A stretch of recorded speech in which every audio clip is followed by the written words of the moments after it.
Lisa Briggs from the Roots Company is here taking your calls at 270-9933. Welcome to you. Hello. Got some perennials here? I did. You know, it's supposed to get hot, which I'm not super happy about, but the plants will like it. Sometimes the flowering stuff tends to sort of peter out a little bit when it gets hot. But so I brought some perennials that have some really good foliar interest. So this is a coral bell. It's this really nice red color. This is porcupine grass. So it's striped, and then, of course, they're always hostas for shady areas. Always hostas. It's always hostas. Always hostas. Let's get to the phones. Let's start with Deb in Mineral Point. Hi, Deb.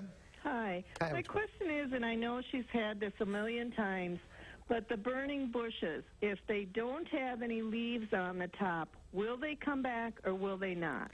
Okay, so Deb, with the burning bush, the parts that are dead now that haven't leafed out are not coming back.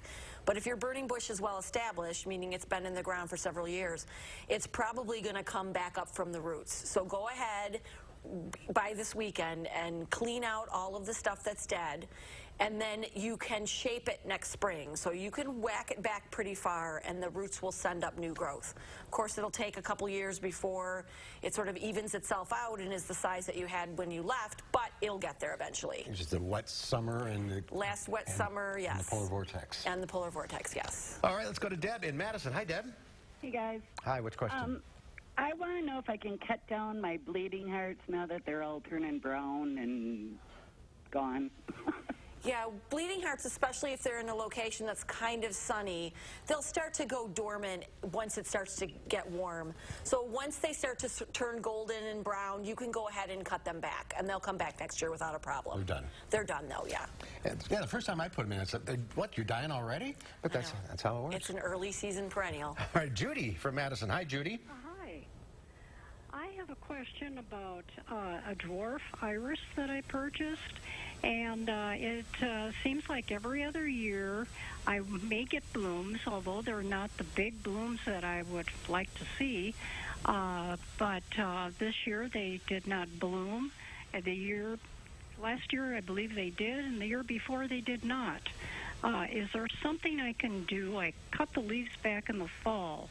Perhaps there's something I'm missing, or would it need mulching, or just what would the process be? Some of those iris that are on rhizomes, you can go ahead and cut those fans back so that they're maybe, oh, I don't know, 3, 4, or 5 inches high, and you can do that in late summer or early fall. One of the things with iris, though, especially those little, anything but the Japanese and Siberian ones, is that if you mulch them and there's too much mulch on the rhizome, that they will not bloom, or they won't bloom as readily. So make sure if you mulch your garden, or if there's maybe some litter in there, some garden debris, that you clean that up so that those rhizomes are right on top.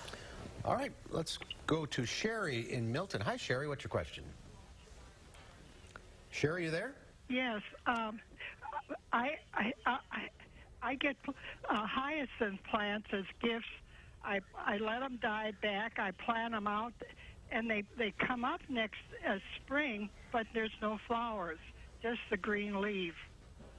Why don't you try when you, in the fall, or when you replant the other ones, use a little bit of what they call a bulb booster. So it's a fertilizer that helps bulbs set those flower buds inside.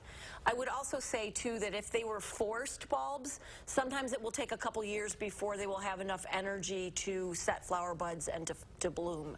Like if you bought it at a Yes, house plant or something. yes, exactly. Okay, let's go to Lorraine in Wanakee. Hi, Lorraine. Hi there. Wait. Any plants, bushes, etc., that are brown and haven't put any type of green foliage on, can we cut those back now?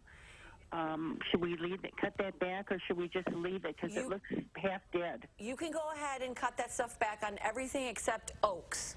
Even if you have dead branches on oaks or branches that haven't leafed out, it is the wrong time to prune them.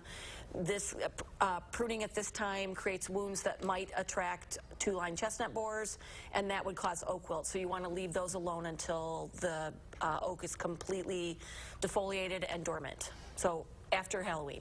Okay, it's illegal, right, to cut them? I don't think it's illegal, but it's silly. Not good. We had another burning bush question, but it's the same thing. It's just cut it back. Cut it back, yeah. Go ahead and cut back anything that's dead. All right. Lisa, thank you. Thank you. Thank you, everyone, for calling in. We'll see you next time.